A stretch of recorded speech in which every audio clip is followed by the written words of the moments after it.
அமைச்சர் எடப்பாடி பழனிசாமி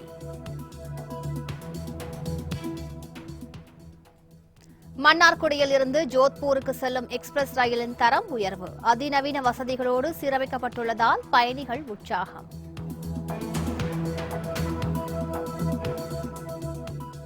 கருவேல மரங்களால் நீர்வளத்தை இழந்து நிற்கும் சேலம் பனமரத்துப்பட்டி ஏரி இயற்கை அழகுடன் சுற்றுலா தலமாக்கப்படுமா என மக்கள் எதிர்பார்ப்பு.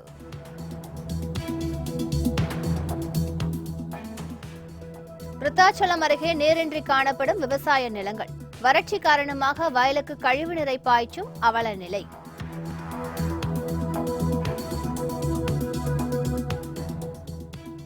கொடைக்கானலில் ஸ்டார் ஃப்ரூட் மரங்கள் விளைச்சல் அமோகம், நல்ல லாபம் கிடைப்பதாக விவசாயிகள் வியாபாரிகள் மகிழ்ச்சி.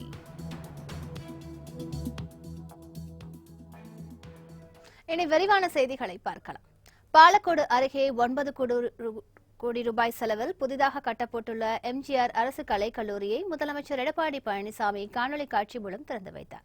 தருமபுரி மாவட்டம் பாலக்கோடு அருகே உள்ள ஜெர்தலால் கிராமத்தில் 9 கோடியே 32 லட்சம் ரூபாய் செலவில் பாரத ரத்னா டாக்டர் எம்ஜிஆர் அரசு கலைக்கல்லூரி கட்டப்பட்டுள்ளது.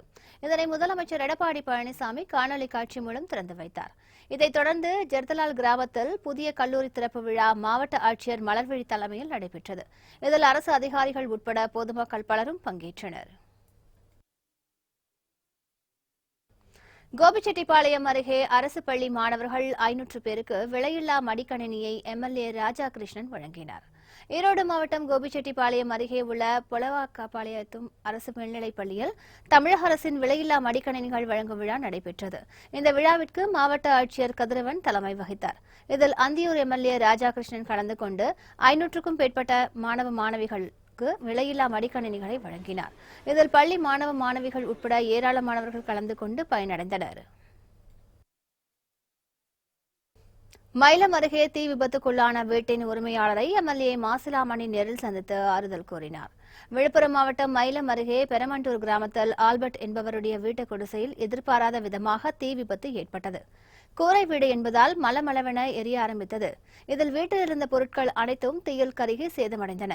இந்த நிலையில் பாதிக்கப்பட்ட வீட்டின் உரிமையாளரை நேரில் சந்தித்து ஆறுதல் கூறிய எம்எல்ஏ மாசிலாமணி அவர்களுக்கு வேட்டி, சேலை, பாய், தலையணை, அரிசி உள்ளிட்ட பொருட்களை நிதியாக வழங்கினார். மன்னார்குடியிலிருந்து ஜோத்பூருக்கு செல்லும் எக்ஸ்பிரஸ் ரயில் தற்போது தரம் உயர்த்தப்பட்டு அதிநவீன வசதிகளோடு தனது சேவையை புதிதாக தொடங்கியுள்ளது. திருவாரூர் மாவட்டம் மன்னார்குடியிலிருந்து ஜோத்பூருக்கு இயக்கப்பட்டு வரும் எக்ஸ்பிரஸ் ரயில் பொதுமக்களின் வசதிக்கேற்ப நவீனமயமாக்கப்பட்டுள்ளது. ரயிலின் ஒவ்வொரு பெட்டியும் 60 லட்சம் ரூபாய் செலவில் நவீனப்படுத்தப்பட்டுள்ளது. பயோ கழிவறை, குஷன் சீட்டுகள் என பல அதிநவீன வசதிகள் ரயிலில் ஏற்படுத்தப்பட்டு உள்ளன. இந்த நிலையில் அதிநவீன வசதிகளோடு கூடிய மன்னார்குடி ஜோத்பூர் எக்ஸ்பிரஸ் ரயில் இயக்கத்திற்கான துவக்க விழா மன்னார்குடி ரயில் நிலையத்தில் நடைபெற்றது. இந்த விழாவில் மன்னார்குடி ரயில் நிலைய கண்காணிப்பாளர் மனோகரன் கலந்து கொண்டு ரயில் சேவையை துவக்கி வைத்தார். பொதுமக்களும் அரசு அலுவலகங்களும் எந்தவித அலட்சியமும் இன்றி மழைநீர் சேகரிப்பு திட்டத்தை செயல்படுத்த வேண்டும் என குடிநீர் வடிகால் வாரிய மேலாண்மை இயக்குநர் மகேஸ்வரன் வேண்டுகோள் விடுத்துள்ளார். மதுரை, தேனி, திண்டுக்கல், ராமநாதபுரம், சிவகங்கை உள்ளிட்ட தென் மாவட்டங்களில் நிலவும் குடிநீர் பிரச்சினைகள் குறித்து மதுரை ஆட்சியர் அலுவலகத்தில் வாரிய அதிகாரிகளுடனான ஆய்வுக் கூட்டம் நடைபெற்றது. குடிநீர் வடிகால் வாரிய மேலாண்மை இயக்குநர் மகேஸ்வரன் தலைமையில் நடைபெற்ற இந்த கூட்டத்தில் தண்ணீர் பிரச்சினையை தீர்க்கும் வழிமுறைகள் குறித்து ஆலோசிக்கப்பட்டது. இதையடுத்து செய்தியாளர்களுக்கு பேட்டியளித்த வடிகால் வாரிய இயக்குநர் கடந்த ஆண்டை ஒப்பிடுகையில் நடப்பாண்டு நிலத்தடி நீர்மட்டம் குறைந்துள்ளதால் பொதுமக்களும் அரசு அலுவலகங்களும் எந்தவித அலட்சியமும் இன்றி மழைநீர் சேகரிப்பு திட்டத்தை செயல்படுத்த வேண்டும் என கேட்டுக் கொண்டார். பொதுமக்களை வேண்டி விரும்பி கேட்டுக்கொள்வது என்னவென்றால், நமக்கு தண்ணியினுடைய அளவு குறைஞ்சி வர்றதுனால நீங்க தண்ணியை சீக்கிரமா யூஸ் பண்ணுங்க. ஸோ ரெயின் வாட்டர் ஹார்வெஸ்டிங் எல்லாரும் கம்பல்சரியாக பண்ணணும். அதை கவர்மெண்ட் ஆஃபீஸே பண்ணணும். அதே மாதிரி லைன்ஸு, ரோட்ரி, எக்ஸ்னோரக் எல்லாம் நீங்கள் முன் வரணும். எல்லா இண்டஸ்ட்ரியும் இதை பண்ணணும். ஏன் விவசாயி கூட தன்னுடைய 1 ஏக்கர் நிலத்தில் கூட கம்பார்ட்மெண்ட் பண்டிங் பண்ணி அங்கே பெய்கிற மழையை கண்டிப்பாக சேமித்து வைக்கணும். அதுதான் இந்த பிரபஞ்சத்துக்கும் வருங்கால ஜெனரேஷனுக்கும் நீங்கள் சேமித்து வச்சு கொடுக்கக்கூடிய மிகப்பெரிய பொருளாக இருக்கும். பொள்ளாச்சி அருகே சட்டவிரோதமாக பதுக்கி வைக்கப்பட்டிருந்த 100 மதுபாட்டில்களை மதுவிலக்கு போலீசார் பறிமுதல் செய்தனர். கோவை மாவட்டம் பொள்ளாச்சி அருகே கோபாலபுரம் பகுதியில் உள்ள கறிக்கடையில் சட்டவிரோத மது விற்பனை நடைபெறுவதாக மதுவிலக்கு போலீசாருக்கு தகவல் வந்துள்ளது. இதையடுத்து அப்பகுதிக்கு விரைந்த போலீசார் கடையில் அதிரடி சோதனை நடத்தினர். அப்போது அங்கு சட்டவிரோதமாக மது பாட்டில்கள் பதுக்கி வைக்கப்பட்டு விற்பனை செய்யப்பட்டது தெரியவந்தது. இதையடுத்து அட்டை பெட்டிகளில் வைக்கப்பட்டிருந்த 100க்கும் மேற்பட்ட மது பாட்டில்களை பறிமுதல் செய்த அதிகாரிகள் தலைமறைவான கடை உரிமையாளரை தேடி வருகின்றனர். குன்னூரில் போக்குவரத்திற்கு இடையூறாக சாலைகளை ஆக்கிரமித்து வைக்கப்பட்டிருந்த கடைகளை அகற்றும் பணியில் வருவாய்த்துறை அதிகாரிகள் ஈடுபட்டனர். நீலகிரி மாவட்டம் குன்னூர் பேருந்து நிலையம், டிடிகே சாலை உள்ளிட்ட பகுதிகளில் மக்கள் நடமாட்டம் அதிக அளவில் காணப்படும். இதனால் போக்குவரத்து நெரிசல் ஏற்பட்டு மக்கள் பெரும் அவதிக்குள்ளாகி வந்தனர். இந்த நிலையில் இப்பகுதிகளில் போக்குவரத்திற்கு இடையூறாக அமைக்கப்பட்டுள்ள ஆக்கிரமிப்புகளை, கடைகளை அகற்ற நகராட்சி நிர்வாகம் நடவடிக்கை மேற்கொண்டது. அதன்படி குன்னூர் பேருந்து நிலையம், டிடிகே சாலை பகுதிகளில் இருந்த ஆக்கிரமிப்பு கடைகளை பலத்த போலீஸ் பாதுகாப்புடன் அகற்றும் பணியில் அதிகாரிகள் ஈடுபட்டனர். கெங்கவல்லி அருகே செந்நாய் கடித்த 16 ஆட்டுக்குட்டிகள் பலியான சம்பவம் பெரும் அதிர்ச்சியை ஏற்படுத்தியுள்ளது. சேலம் மாவட்டம் கெங்கவல்லி அருகே உள்ள திக்குக்குட்டி கரடு பகுதியைச் சேர்ந்தவர் சந்திரா. இவர் தனக்கு சொந்தமான விவசாய தோட்டத்தில் ஆட்டுக்கொட்டைகளை அமைத்து 16 ஆடுகளை வளர்த்து வந்தார். இந்த நிலையில் இரவு நேரத்தில் கொட்டகைக்குள் புகுந்த செந்நாய் 16 ஆடுகளையும் கடித்து குதறியுள்ளது. இதை கண்ட அப்பகுதி மக்கள் செந்நாயை விரட்டி அடித்தனர். இருப்பினும் ஆடுகள் எதுவும் உயிர் பிழைக்கவில்லை. இதனால் அதிர்ச்சியடைந்த அப்பகுதி விவசாயிகள் உயிரிழந்த ஆடுகளுக்கு அரசு நிவாரணம் வழங்கி உதவுவதோடு இப்பகுதியில் அட்டகாசம் செய்து வரும் செந்நாயை கூண்டு வைத்து பிடிக்க வேண்டும் என கோரிக்கை விடுத்துள்ளனர்.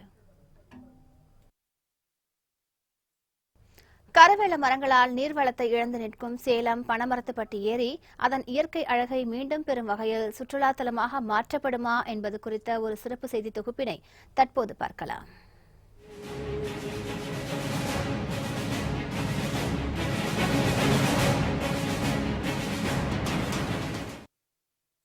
சேலம் அருகே ஜருகுமலை அடிவார பகுதியில் 1911ஆம் ஆண்டு 2400 ஏக்கர் பரப்பளவில் பனமரத்துப்பட்டி ஏரி ஆங்கிலேயர்களால் உருவாக்கப்பட்டது. பனமரத்துப்பட்டி பேரூராட்சி பகுதியாக இருந்தாலும் இன்று வரை இந்த ஏரி சேலம் மாநகராட்சியின் கட்டுப்பாட்டில்தான் உள்ளது. இந்த ஏரியிலிருந்துதான் முதலில் சேலம் மாநகருக்கு குழாய் மூலம் குடிநீர் விநியோகம் செய்யப்பட்டது. இந்த ஏரிக்கு வரட்டாறு, கூட்டாறு மற்றும் ஜருகுமலை காப்புக்காடு பகுதியிலிருந்து நீர்வரத்து இருந்தது.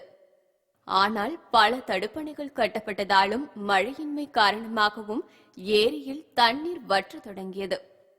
கடந்த 20 வருடங்களாக வறண்டு கிடக்கும் ஏரி முழுவதும் சீமை கருவேல மரங்கள் வளர்ந்துள்ளதால் நீர்வளம் அடியோடு உறிஞ்சப்பட்டுவிட்டது. இதனால் சுற்றுவட்டார பகுதிகளில் நிலத்தடி நீரும் அடியோடு வறண்டு போய்விட்டது. இதனால் விவசாயமும் கடுமையாக பாதிக்கப்பட்டுள்ளது.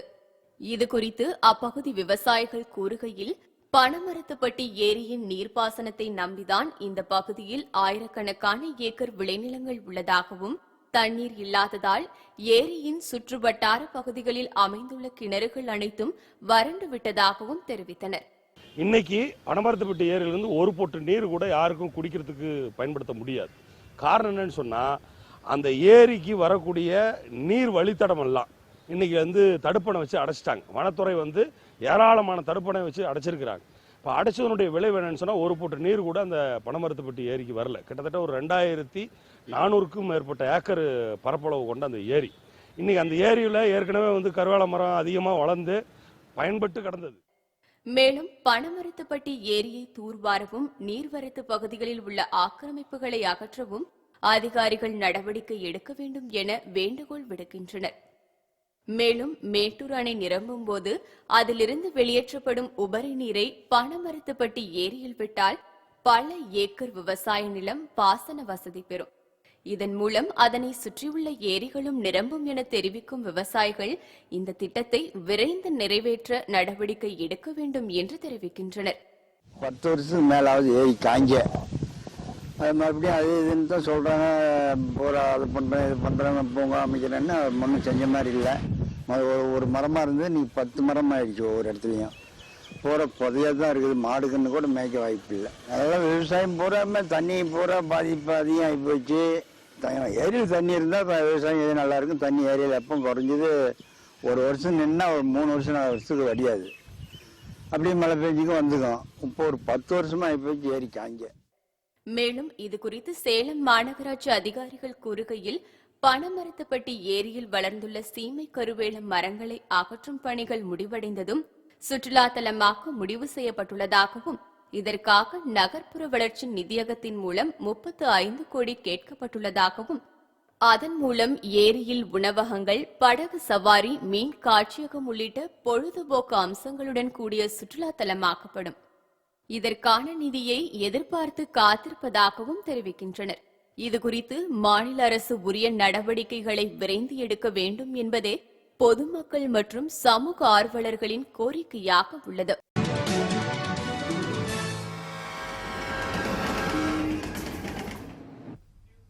மாவட்ட முரசுக்கு மீண்டும் உங்களை வரவேற்கிறோம். வறட்சி காரணமாக விருத்தாச்சலம் அருகே வயலுக்கு கழிவுநீரை பாய்ச்சும் அவலநிலை ஏற்பட்டுள்ளது. கடலூர் மாவட்டம் விருத்தாச்சலம் அருகே ஆலிச்சிக்குடி கிராமத்தில் சுமார் 20 ஏக்கர் பரப்பளவில் குறுவை நெல் சாகுபடி செய்யப்பட்டுள்ளது. இந்த நிலையில் மழையின்றி கடுமையான வறட்சி நிலவுவதால் நிலத்தடி நீர்மட்டம் குறைந்து விவசாயத்திற்கு நீரில்லா சூழல் ஏற்பட்டுள்ளது. இந்த நிலையில் நெற்பயிர்களை காப்பதற்காக அப்பகுதியில் சாலையோரத்தில் செல்லும் நீர்ப்பாசன வாய்க்காலில் வரும் நகராட்சி கழிவுநீரை கொண்டு விவசாயிகள் வயலுக்கு நீர் பாய்ச்சி வருகின்றனர். மேலும் இந்த கழிவு நீரும் போதுமானதாக இல்லாததால் வயல்கள் வெடித்து காணப்படுவதாக கூறும் விவசாயிகள் பாதிக்கப்பட்டவர்களுக்கு அரசு உரிய நிவாரணம் வழங்கி உதவ வேண்டும் என வலியுறுத்தியுள்ளனர். சேலத்தில் 45 ஆண்டுகள் பழமை வாய்ந்த குடிசை மாற்று வாரிய குடியிருப்புகளை இடித்து தரைமட்டமாக்கும் பணிகள் தீவிரமடைந்துள்ளன.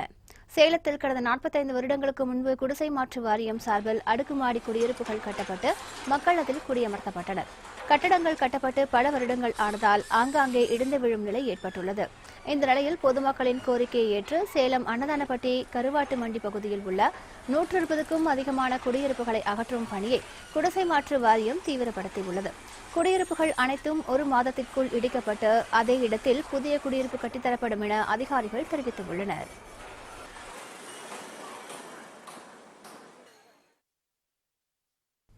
சோழிங்கநல்லூரில் மாற்றுத்திறனாளிகளுக்காக புதிதாக அமைக்கப்பட்ட உடற்பயிற்சி கூடத்தை பரங்கிமலை துணை ஆணையாளர் முத்துசாமி ரிப்பன் வெட்டி திறந்து வைத்தார். காஞ்சிபுரம் மாவட்டம் சோழிங்கநல்லூர் அடுத்த செமனஞ்சேரியில் மாற்றுத்திறனாளி இளைஞர்கள் பயன்பெறும் வகையில் 14 லட்சம் ரூபாய் மதிப்பீட்டில் உடற்பயிற்சி கூடம் புதிதாக அமைக்கப்பட்டுள்ளது. இதற்கான திறப்பு விழாவில் பரங்கிமலை துணை ஆணையாளர் முத்துசாமி சிறப்பு அழைப்பாளராக கலந்து கொண்டும் உடற்பயிற்சி கூடத்தை மக்கள் பயன்பாட்டிற்காக திறந்து வைத்தார். தொடர்ந்து மாற்றுத்திறனாளி இளைஞர்களின் பயன்பாட்டிற்காக 4 சக்கர வாகனமும் வழங்கப்பட்டது. இதில் மாற்றுத்திறனாளிகள் உட்பட ஏராளமான பொதுமக்கள் கலந்து கொண்டனர்.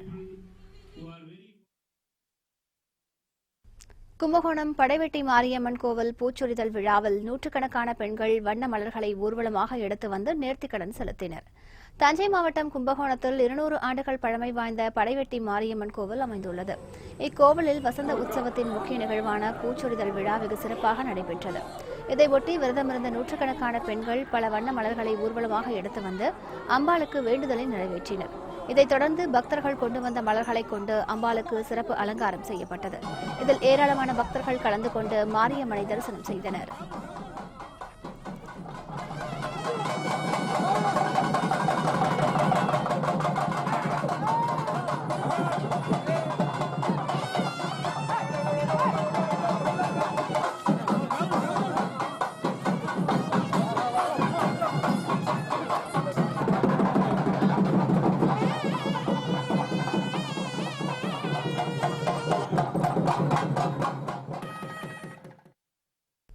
ஆன்லைன் கவுன்சிலிங் குறித்து திருச்சியில் நடைபெற்ற விழிப்புணர்வு கருத்தரங்கில் 500க்கும் மேற்பட்டோர் பங்கேற்றனர். அரசு தொழில்நுட்ப கல்வி இயக்கம் விரைவில் நடத்தவுள்ள ஆன்லைன் கவுன்சிலிங் குறித்த விழிப்புணர்வு கருத்தரங்கு திருச்சி மத்திய பேருந்து நிலையம் அருகே உள்ள கலையரங்க திருமண மண்டபத்தில் நடைபெற்றது. தமிழ்நாடு சுயநிதி பொறியியல் கல்லூரி, கலை மற்றும் அறிவியல் கல்லூரிகள் கூட்டமைப்பு சார்பில் நடத்தப்பட்ட இந்த கருத்தரங்கில் கூட்டமைப்பு தலைவர் முனிரத்னம் உட்பட 500க்கும் அதிகமான மாணவ மாணவிகள் மற்றும் பெற்றோர்கள் கலந்து கொண்டனர். தொலைநோக்கு 2019 என்ற பெயரில் நடத்தப்பட்ட இந்த கருத்தரங்கில் ஆன்லைன் கவுன்சிலிங் குறித்து விரிவாகவும் தெளிவாகவும் எடுத்துரைக்கப்பட்டது. கள்ளக்குறிச்சி அருகே ரஜினி மக்கள் மன்றம் சார்பில் இலவச குடிநீர் விநியோகம் செய்யப்பட்டது. தமிழகத்தில் தற்போது நிலவி வரும் தண்ணீர் பஞ்சத்தால் பொதுமக்கள் மிகுந்த அவதிக்குள்ளாகி வருகின்றனர்.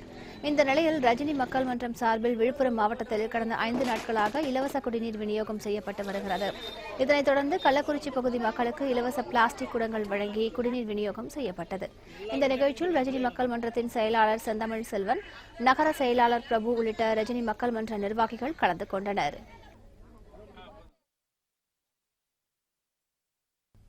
ஆம்பூர் அருகே பட்டப்பகலில் மணல் கொள்ளையில் ஈடுபட்ட நபரை போலீசார் கைது செய்தனர். வேலூர் மாவட்டம் ஆம்பூர் அடுத்த தேவலாபுரம் பகுதியில் உள்ள பாலாற்றில் தொடர்ந்து இரவும் பகலுமாக மணல் கொள்ளை நடைபெறுவதாக போலீசாருக்கு புகார்கள் வந்தன. இதையடுத்து அப்பகுதியில் காவல் ஆய்வாளர் தலைமையில் போலீசார் ரோந்து பணியில் ஈடுபட்டனர். அப்போது பாலாற்றில் பட்டப்பகலில் மணல் கொள்ளையில் ஈடுபட்ட ஓட்டுநர் அரவிந்த்குமாரை போலீசார் கைது செய்து கொள்ளைக்கு பயன்படுத்திய ஜேசிபி இயந்திரத்தை பறிமுதல் செய்தனர்.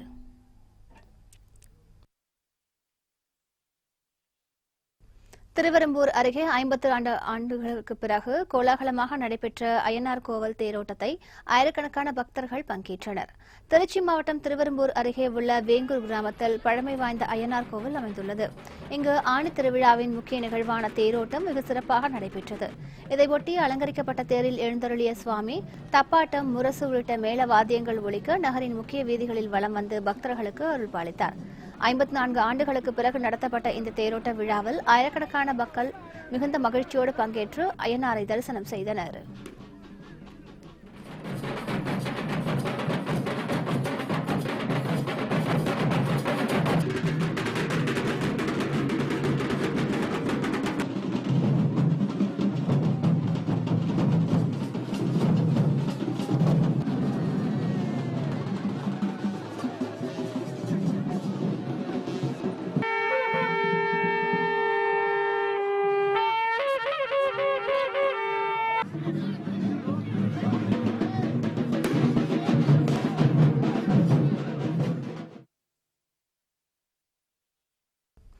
மழை வேண்டி மயிலாடுதுறை அருகே திருமணஞ்சேரி கோவிலில் நடைபெற்ற வருண ஜெபத்தில் எம்எல்ஏ உட்பட அதிமுகவினர் பலர் பங்கேற்றனர். நாகை மாவட்டம் மயிலாடுதுறை அருகே பழமை வாய்ந்த திருமணஞ்சேரி கோவில் அமைந்துள்ளது. சிறப்பு வாய்ந்த இக்கோவிலில் அதிமுக சார்பில் மழை வேண்டி 16 வகையான மூலிகைப் பொருட்களை கொண்டு வருண ஜெபம் நடைபெற்றது. இந்த யாகத்தில் மயிலாடுதுறை எம்எல்ஏ ராதாகிருஷ்ணன் உள்ளிட்ட அதிமுகவினர் பலரும் பங்கேற்று வழிபாடு செய்தனர். மேலும் இந்த நிகழ்வில் திரளானோர் கலந்து கொண்டு சுவாமியை தரிசனம் செய்தனர்.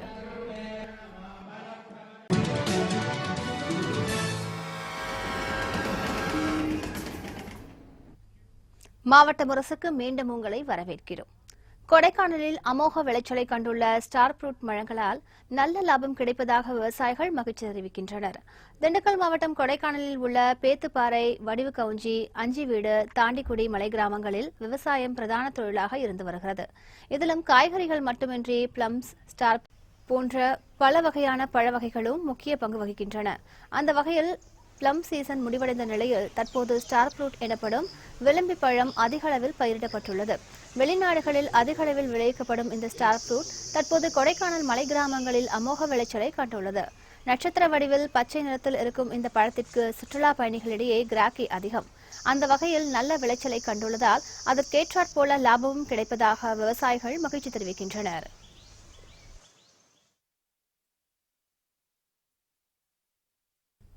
திருவெரும்பூர் அருகே குடியிருப்பு பகுதிகளில் மூட்டை மூட்டையாக மருத்துவ கழிவுகளை கொட்டிய 4 பேரை போலீசார் கைது செய்தனர்.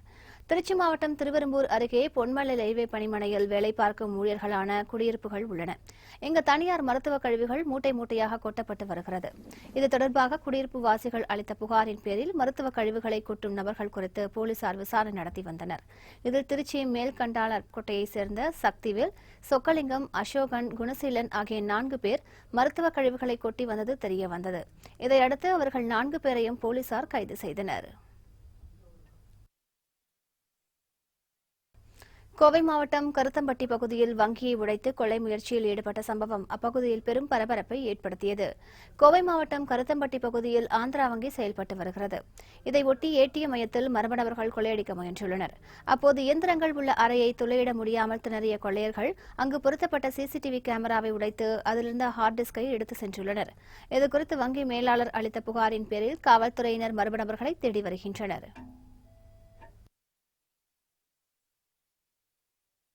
பாதுகாப்பான விவசாயம் குறித்து பொன்னேரியில் நடைபெற்ற கருத்தரங்கில் ஏராளமான விவசாயிகள் ஆர்வமுடன் பங்கேற்றனர்.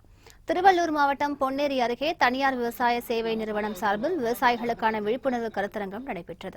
இந்த நிகழ்ச்சியில் நெற்பயிர்களுக்கு மருந்து தெளிக்கும் போது பாதுகாப்பு கவசம் மற்றும் கையுறை போன்றவற்றை அணியும் முறை குறித்து விளக்கி கூறப்பட்டது. மேலும் இந்திய உழவர் உர கூட்டுறவு நிறுவனத்தின் வழிகாட்டுதலின்படி கண்டுபிடிக்கப்பட்ட கருணை மருந்தை முறையாக எவ்வாறு பயன்படுத்த வேண்டும் என்பது குறித்தும் செயல்முறை விளக்கம் அளிக்கப்பட்டது. இதில் 200க்கும் மேற்பட்ட விவசாயிகள் கலந்து கொண்டு பயன்பெற்றனர். எப்படி நாங்கள் இதுக்கு முன்னாடி சாதாரண முறையில் அடிச்சிட்டு இருந்தோம். எஃப்எம்சி நிறுவனம் ஒரு மீட்டிங் நடத்துகிறாங்க. அந்த நேரத்தில் ஃபெட்ரா ஏற்கனவே யூஸ் பண்ணியிருந்தோம். ஆனால் இப்போ ஒரு மீட்டிங் நடத்தி பாட்டி கொடுத்தாங்க. அதுபோல் இது எல்லாம் விவசாயம் பண்ணாக்கா எல்லாம் மகசூல் விவசாயம் நல்லா மகசூல் ஆகும் சொன்னாங்க. எல்லோரும் நாங்கள் யூஸ் பண்ணோம். எல்லா விவசாயம் வந்திருக்கோம். இப்போ அந்த எஃப்எம்பிசி நிறுவனத்துக்கு நாங்கள் நன்றியை தெரிவித்துள்ளோம். தலைக்கவசம் அணிவதன் அவசியம் குறித்து கோபிச்செட்டிப்பாளையத்தில் பொதுமக்களுக்கு காவல்துறை சார்பில் விழிப்புணர்வு ஏற்படுத்தப்பட்டது. ஈரோடு மாவட்டம் கோபிச்செட்டிப்பாளையத்தில் தலைக்கவசத்தின் அவசியம் குறித்த விழிப்புணர்வு நிகழ்ச்சி நடத்தப்பட்டது. காவல்துறை சார்பில் நடத்தப்பட்ட இந்த நிகழ்ச்சியில் பொதுமக்களுக்கு விழிப்புணர்வு துண்டு பிரசுரங்கள் வழங்கப்பட்டன. மேலும் ஹெல்மெட் அணியாமல் வந்த வாகன ஓட்டிகளுக்கு அறிவுரைகளை வழங்கிய போலீசார் சாலை விதிகளை கடைபிடித்த வாகன ஓட்டிகளுக்கு இனிப்பு வழங்கி ஊக்குவித்தனர். இந்த நிகழ்வின் போது ஏராளமான வாகன ஓட்டிகள் போலீசாரோடு இணைந்து சாலை பாதுகாப்பு உறுதிமொழியை ஏற்றனர். பெண்களுக்காக கோவையில் பெண் ஓட்டுநர்களோடு கூடிய பிங்க் வாடகை வாகன சேவை தொடங்கப்பட்டுள்ளது. பெண்கள் பாதுகாப்பான பயணத்தை மேற்கொள்ளும் வகையில் கோவை மாவட்டத்தில் பிங்க் வாடகை வாகன சேவை புதிதாக அறிமுகப்படுத்தப்பட்டுள்ளது. சமீப காலமாகவே பெண்களுக்கு எதிரான அச்சுறுத்தல்கள் அதிகரித்து வருவதால் இதனை தவிர்க்கும் முயற்சியாக பெண் ஓட்டுநர்களோடு கூடிய பிங்க் வாகன சேவை தொடங்கப்பட்டுள்ளது. ஆண்களுக்கு நிகராக பெண் ஓட்டுநர்களோடு வலம் வரும் இந்த பிங்க் வாகன சேவை பெண்கள் மத்தியில் நல்ல வரவேற்பை பெற்றுள்ளது.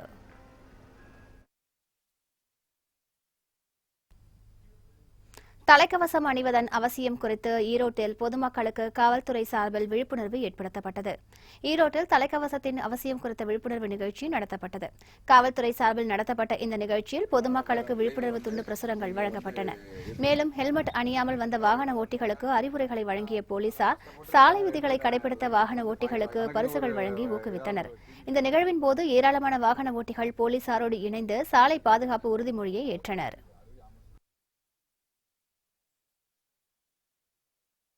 சுற்றுச்சூழல் பாதுகாப்பு குறித்து காரைக்குடியில் நடைபெற்ற விழிப்புணர்வு சைக்கிள் பேரணியில் ஏராளமான மாணவர்கள் பங்கேற்றனர்.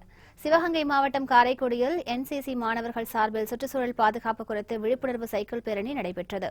இதில் பங்கேற்ற மாணவர்கள் சைக்கிளில் ஊர்வலமாக சென்றபடி சுற்றுச்சூழல் பாதுகாப்பு குறித்து பொதுமக்களிடையே விழிப்புணர்வை ஏற்படுத்தினர். அழகப்பா கல்லூரியில் தொடங்கிய இந்த பேரணி வேளங்குடி மணசை வழியாக சென்று பள்ளத்தூரில் நிறைவு பெற்றது.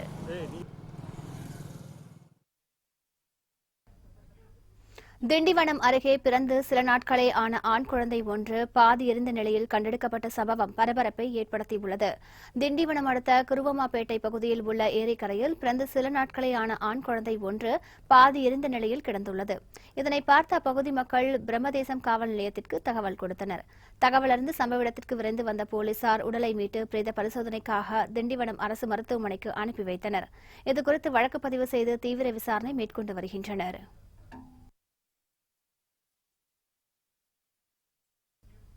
தூத்துக்குடியில் சுடுகாட்டு பாதையை மீட்டுத் தரக்கோரி பிணமாக வந்து போராட்டம் நடத்திய நபரால் பரபரப்பு ஏற்பட்டது.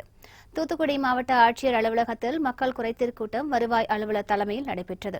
அப்போது ஸ்ரீவைகுண்டம் வட்டத்துக்கு உட்பட்ட செட்டிமலம்பட்டியில் கடந்த 13 ஆண்டு காலமாக சுடுகாட்டு பாதையை தனிநபர்கள் ஆக்கிரமிப்பு செய்துள்ளதை கண்டித்தும் தனிநபர்களுக்கு ஆதரவாக செயல்படும் அரசு அதிகாரிகளை கண்டித்தும் அப்பகுதியைச் சேர்ந்தவர் பிரேதமாக வந்ததால் அப்பகுதியில் சிறிது நேரம் பரபரப்பு ஏற்பட்டது.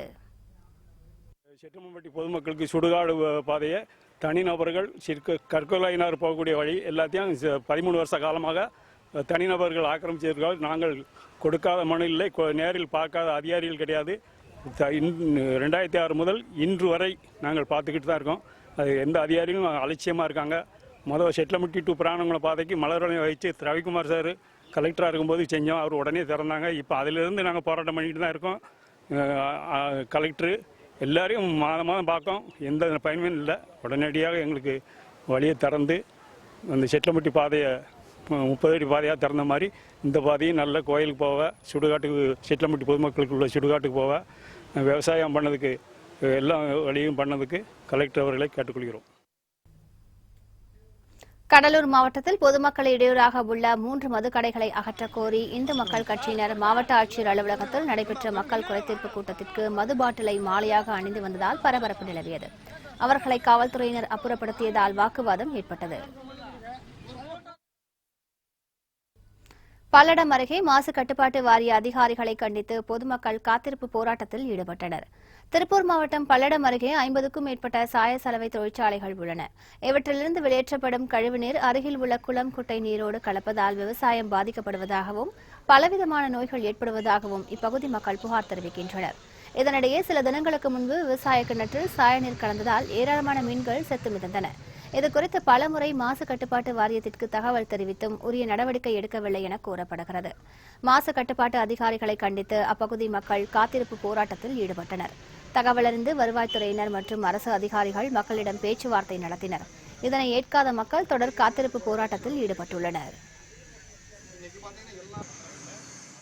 ஊரை சுற்றி இருக்கிற டையிங் தொழிற்சாலையில டையிங் கழிவு நீர்களை நீரோச்சார் செய்யணும்னு சொல்லிட்டு டையிங்கில் இருக்கிற போர்வெல் வழியாவோ இல்லை கிணத்து வழியாவோ எல்லாம் பிடிங்கி விட்டுறாங்க. அதனால சுத்து வட்டார பகுதியில் இருக்கிற கிணத்துல எல்லாமே தண்ணி பூரா மாசுபட்டு கலர் ஆயிடுச்சு. மீன்கள் பூரா செத்துருச்சு. ரெண்டாவது ஸ்லட்ஜு, இந்த சாயக்கழிவில் வர ஸ்லட்ஜை ஓட்ட அனுப்புறோம்னு சொல்லிட்டு அதெல்லாம் செய்யாம குழியை தோண்டி பதச்சிடுறாங்க. எல்லாமே சட்டத்தை புறம்பா செய்யறதுனால இருக்கிற நிலத்தடி நீர் பூரா கெட்டு நாங்க இங்க வாழ முடியாத சூழ்நிலை உருவாயிருச்சு. நாங்களும் தொடர்ந்து 10 ஆண்டு காலமா அதிகாரிகிட்ட தொடர்ந்து மனு கொடுத்துட்டே இருக்கிறோம். வர்றாங்க, பாக்குறாங்க, எந்த நடவடிக்கை எடுக்கிறது இல்லை. இன்னைக்கு அதன் அடுத்த கட்டமா காத்திருப்பு போராட்டத்தை ஆரம்பிச்சிருக்கிறோம். எங்களுக்கு நல்ல ஒரு முடிவு கிடைக்கலைன்னா இந்த போராட்டம் தொடர்ந்து செய்வோம். பொள்ளாச்சி அருகே ஊர் மக்கள் சார்பில் நடத்தப்பட்ட ரேக்லா பந்தயத்தில் 400க்கும் அதிகமான ரேக்லா வண்டிகள் பங்கேற்றன. கோவை மாவட்டம் பொள்ளாச்சி அருகே உள்ள தென்சங்கம்பாளையம் கிராமத்தில் ஏராளமானோர் காளை மாடுகளை ஆர்வமுடன் வளர்த்து வருகின்றனர். இந்த நிலையில் காளை மாடுகளை பெருமைப்படுத்தும் வகையில் இங்கு ஆண்டுதோறும் ரேக்லா பந்தயம் நடத்தப்பட்டு வருகிறது. அதன்படி நடப்பாண்டு நடத்தப்பட்ட பந்தயத்தில் கோவை, ஈரோடு, திண்டுக்கல், திருப்பூர், நாமக்கல் உள்ளிட்ட பல்வேறு மாவட்டங்களில் இருந்து சுமார் 400க்கும் அதிகமான ரேக்லா வண்டிகள் பங்கேற்றன. போட்டியின் போது சாலைகளில் சீறி பாய்ந்தோடிய காளைகளை வழிநெடுகிலும் இருந்த பொதுமக்கள் மிகுந்த உற்சாகத்துடன் கண்டு களித்தனர்.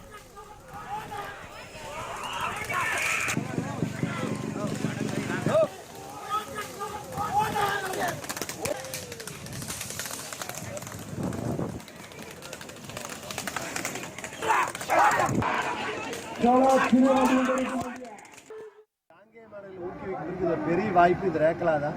இந்த ரேக்லாவுக்கு முழு பாதுகாப்பு. இங்கே எந்த அசம்பாவம் நடக்கிறதில்ல, எல்லாருமே இருக்கிறாங்க. நல்ல கட்டுப்பாடு. ஒரு தடி கிடையாது, ரேஸில் தடி கூட வச்சு ஓட்டுறதில்ல. வாழை தொட கூட முடியாது, வாழை தொட்டால் ஃபவுல். 2 ரேஸ் ஓட்டவே முடியாது. அவங்க மேலே காவல்துறை நடவடிக்கை எடுக்கிற அளவுக்கு ரொம்ப ஸ்ட்ராங்காக இருக்கிறோம். ஸோ அதனால் எந்த விதமான அசம்பாவம் நடக்கிறதுனால துன்புறுத்தாமல் மாட்டை நல்லா பயன்படுத்தி இங்கே இருக்கிற அதிகமான விவசாய பெருமக்கள், இளைஞர்கள் இரவு நேரங்கள், மாலை நேரங்களில் மாது சூதுக்கு அடிபடாமல் எல்லாம் ரேக்லா காலையை தயார் பண்ணுறதும் விவசாயம் பார்க்குறதும் நல்ல ஆரோக்கியமான சூழலுக்கு இந்த ரேக்லா ரேஸ் நாங்கள் உறுதுணையாக இருக்குது. அது சம்மந்தமாக தென்சங்கம்பாளையம் ரேக்லா கிளப்புக்கு நன்றி மனமாற தெரிவிச்சுக்கிறேன். கலந்து கொண்டு எல்லாம் ரேக்லா ரேஸில் மனமாற தெரிவிச்சு. மாவட்ட முரசு செய்திகள் இத்துடன் நிறைவடைந்தன. புத்தம் புதிய செய்திகளை உடனுக்குடன் தெரிந்து கொள்ள இணைந்திருங்கள் மாலை முரசு